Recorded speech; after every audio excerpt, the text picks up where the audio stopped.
Morara is actually reminding us the tragic events that happened to this country between 2018 and 2022, when a deputy president, having been assured by the programs of government, went ahead and launched several projects that were in the budget, and after launching them, they defunded the projects officially because of political competition. People forgot about the effect of these programs on the people of Kenya, and instead, as a government then, defunded those projects led by a one-time Minister for Interior, Fred Matiang'i, who went, if you go back to your archives, you'll see the videos of him saying, we won't fund those projects. So they officially defunded projects that were already budgeted and programmed under the manifesto of Jubilee then, where the deputy president belonged. So now he's president, and those projects are part of the plan. And I think Morara is doing a good job at campaigning for William Ruto to be president in 2027, because I can assure you all what he has done is put an encyclopedia or a work plan of the programs that William Ruto will have completed by 2027 in their majority. So that then in 2027, I hope Morara will go around and say, I'm sure what the script he will use then, and I can help him with an opening remark, will be, I said this and government did, because government will actually do. I love what he's doing. It is good to put government into account. It is good to put us under account. The only thing is, let him keep it as factual as he has kept it. Let him not go into the gray area of lies, which he hasn't done so far. If he keeps it factual, I love it, because I can assure you, those projects will be completed. Yes, my good people, welcome again to our channel, and of course I'm with Mokwate Informer and me, Cyprian TV, and today we just want to have a serious discussion. A very serious one. I know you are so prepared. Hii mambo imekuwa mingi. Morara, so guys, Morara imebidi sasa tuongelelea mambo ambayo hatukutaka kuyaongelelea, lakini itabidi. So hapo jana tumeweza kumuona Itumbi.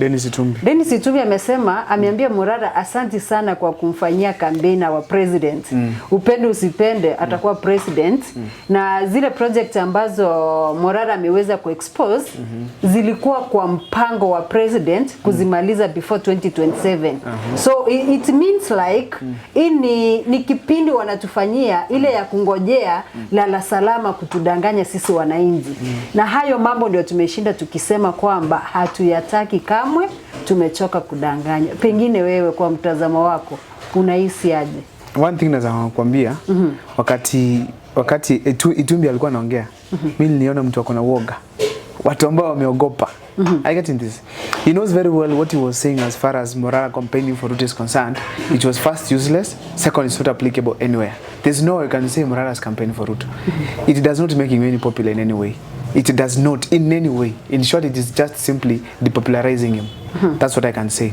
But anyway, I listened keenly on what some of the things he was saying. And basically his response was to capture what Morara has been doing in relation to the projects that he's exposing. So he was having a very nice defense mechanism, saying that William Ruto had launched those projects way back. And then now, because of the handshake government, some of them were defunded. That was one of the points that he had, defunding the project. So let me ask him this. What is the process of funding or defunding a project in this country? It is always in the budget, where it is taken to parliament. When it goes to parliament, then members of parliament pass it as a budget, and the money is allocated in parliament. So by the time these projects are allocated money, it's already like a law. It cannot be just withdrawn from the funding process. I mean, from the funding. No, the funds cannot be withdrawn. So therefore, and during William Ruto's time, they had over 150 members of parliament who are supporting who? William Ruto. So we expected that there was a bill, either in any way the budget committee in the National Assembly could have received a notification of withdrawal of funds from some of those projects. I get this. But what did these MPs of William Ruto do in the National Assembly? There is nothing. Did they raise any form of alarm that today they have brought a bill in parliament to withdraw some of the funding for various projects in the country? They did not do that. Yes. Are you getting what I'm talking about here? Some of the projects that William Ruto launched at that time, they were launched while he was already, while the handshake was already in place. Are you getting this? Yes. Which means there's a high chances that those projects were even made up by himself. We remember Uhuru Kenyatta certain time saying watu wanatangatanga wakifungua miradi ovyo zisimame kwanza tumalize ambazo tuko nazo. That is what tuendelee na zingine. Yes. That was the thing Uhuru Kenyatta was talking about. Ruto was launching projects right, left and center regardless of whether they are going to start or not. Nevertheless, let's assume now that it is true these projects were defunded the way Itumbi saying, yes. Isn't it? Why aren't those projects done during his time for 2 years now down the line? Yes. Leave alone being completed, at least the beginning. Why aren't they done to Jue Sasa? They defunded these projects. The moment Ruto got into office, he funded them. Have they funded them? No. Those projects are stalled. Leave alone the issue of even now, Ruto's time. He has also launched projects, fresh projects during his time. Fresh ones. Not from 2018. Not even from 2018. Not from 20. Yes, fresh ones. Let's go to this one here from the one for fisheries in Siaya County. That project, it was launched during his time when he had a journey to that place. Upon launching it, it has not started anywhere. Is that Uhuru Kenyatta who defunded it? No. Is that Matiang'i who defunded it? No. It was not the case. So therefore, in short, miti yote inatereza. Amejaribu kushikilia hapa kuna tereza. Kuja hapa kuna because it is very clear that these projects that William Ruto is launching, some of them have also been funded. I get this. Yeah. There's a road Morara exposed, which has been paid about 80% of the money has been paid, but the project has not even started. 80% has been paid. There are some projects where a contractor has been paid due to late payment, which means it was a project that already started before. Money was there, it was delayed, but there was money even to pay for delaying the contractor. What Morara exposing is not only the project stalled, it's even showing the corruption within the projects themselves, where these people are taking contracts, punishing themselves, then paying themselves for the punishment. I get this? Yes. Because when a contractor is delayed to pay, he is affected. That is, of course, the process. If you are supposed to do one or two things, he's delayed. So you compensate him for that kind of a delay. So they delay themselves, then they compensate themselves. Someone paid even 82 million, 200 million, 500, some projects like the one for Garissa he was talking about. Yeah, it's all. About 500 million has been paid. And the contractor has done completely nothing. What is defunding there? If it was defunded, what is the money? Why is the money paid to these people? I get this. So therefore, Itumbi is simply looking for an excuse to try and defend Ruto in front of the public as far as Morara is done what is concerned. But nevertheless, that shows very well Morara has really captured them. I saw someone saying, this is a government blogger, well-explained policy Dennis Itumbi, Morara Kebaso, thanks for campaigning for the president. Let's visit successful projects too. Those who are saying that we are against him, watch the video. Now this is the video. And these are saying, Morara should also visit the successful projects. And my worry is, why are they not going to those projects so that they can show us also? The government to defend itself from the successful projects. Wamesema hatujafanya hii, lakini waonyeshe pia tumefanya hii. Well, let me tell you one simple thing, Cyprian. The hardest thing Morara to do right now is to look for Ruto's complete projects. The hardest thing to do right now in this country is to look for projects that have been completed by William Ruto. Where will he go to look for these projects? Which single project can I quote under Ruto's regime that is successfully done? Ruto has gone and launched it. Not even a single one. And actually, you know, people are forgetting that this is the reason as to why people went to the streets. Because they said William Ruto took huge amounts of money to build houses. And all those houses, that are being built, all those houses that are being built as we speak in this country, there is a lot that people are asking about it. I get in this. The court has ruled against the finance bill 2023 because there were so many irregularities within it.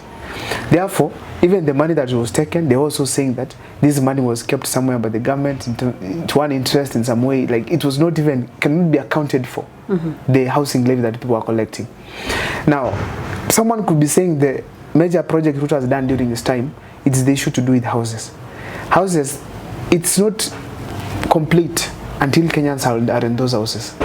Until it is affordable for, because the major thing is not just building houses. It was the affordable housing. Affordable marks it is the major thing there. Affordable, so that Kenyans can have ability to have a place to live. But now, it is no longer a project that is complete until it's affordable for the people of Kenya. Because you find the project, a one bedroom, even a bed sitter in Kirinyaga is going to 1.79 million shillings. Where are the people of Kirinyaga going to get the money to buy such houses? It is completely impossible. It can't work. The government has completely failed. That makes it hard for even Morara himself to get out and go and look for these projects where they are finished. Leave alone that. It's a shame.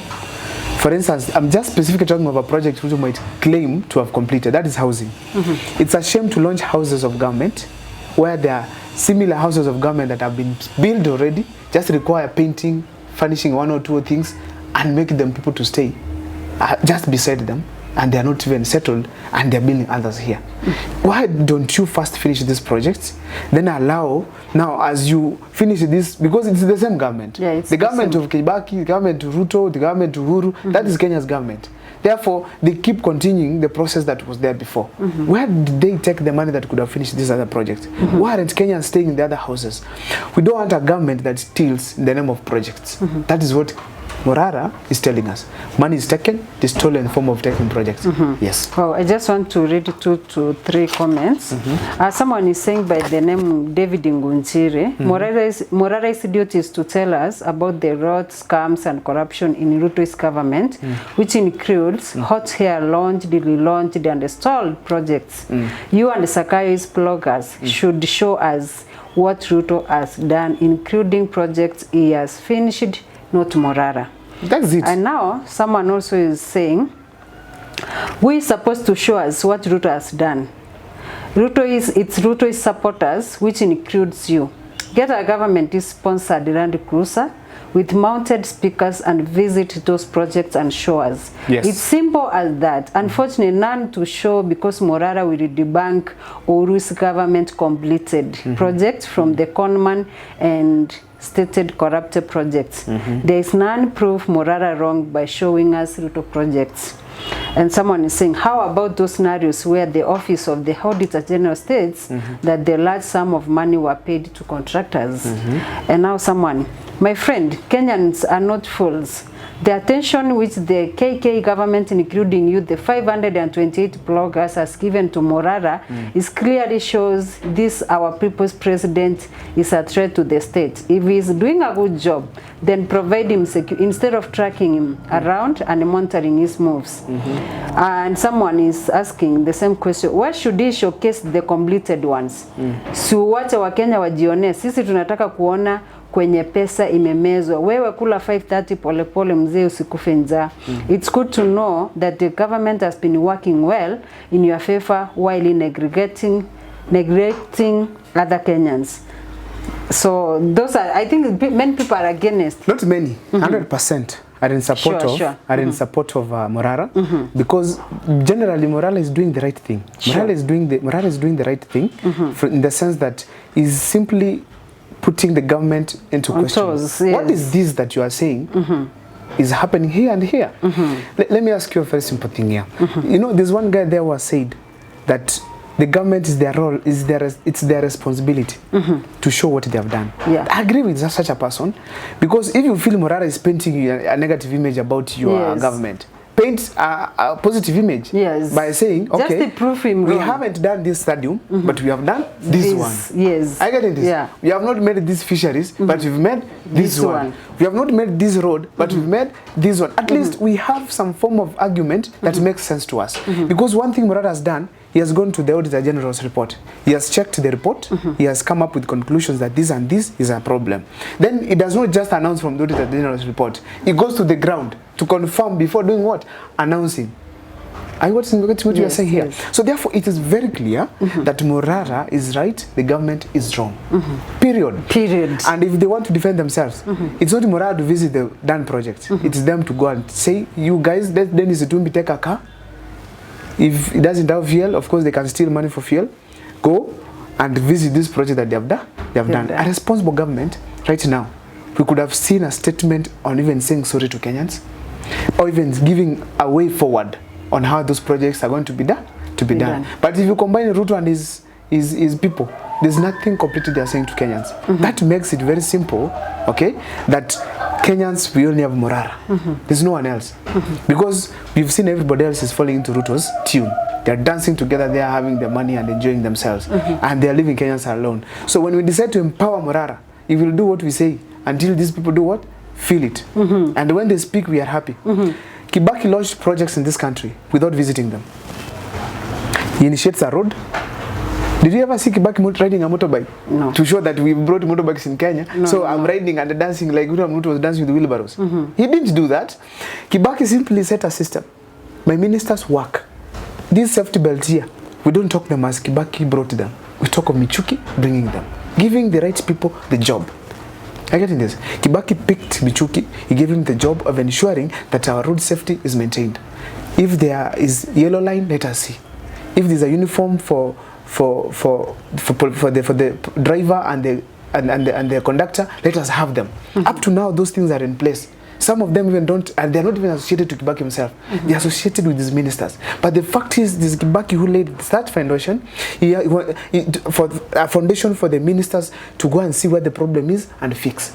They saw there's a problem, someone goes pays fare to a wrong person for a car. So you are like, I paid my fare. No, who did you pay? Yet now Kibaki realized, his ministers realized, these people need uniform so that we can tell who is the driver and who is the conductor. Fixing the problems that Kenyans are experiencing. We didn't see Kibaki wearing a conductor uniform, saying that I'm now the conductor, or maybe driving, even if it's a matatu, that we have launched a uniform. It's only Ruto who is surprising us, going to a house to just... Anyway, that's a story for another day. That's a story for another day. So Timokua, sijui labda pengine kama uko na comment ungependa utuambie hapo ama utuelezee vile unavyofikiria kumuhusu Dennis Itumbi. Yeye Dennis Itumbi kwa maoni yake amesema kwamba Morara anamsaidia president kufanya campaign na hapo ameuza sera zake. So sijajua ni sera gani ameweza kumuuzia our president, but hapo baadaye tutaweza kujua. So kwa watazamaji wa Morara the Informer and Mukua the Informer. Mukua the Informer, sorry. Mukua the Informer. Yes. Na Cyprian TV, thank you so much. My fans, Cyprian TV, don't forget to subscribe to Mukua the Informer channel so that you keep updated on what we do here. Yes, on what we do. We are going to do conversations that they have never seen anywhere. Daily. We are going to ensure that we follow Morara every step at a time. In fact, not only even Morara, even in our Kisii County, we are going to talk about some projects. We are going to do it online. Morara is on the ground. We are here online. Online. Yes. Yes, we have to. So, Team Cyprian and Team Mokua, thank you so much. See you in our next video.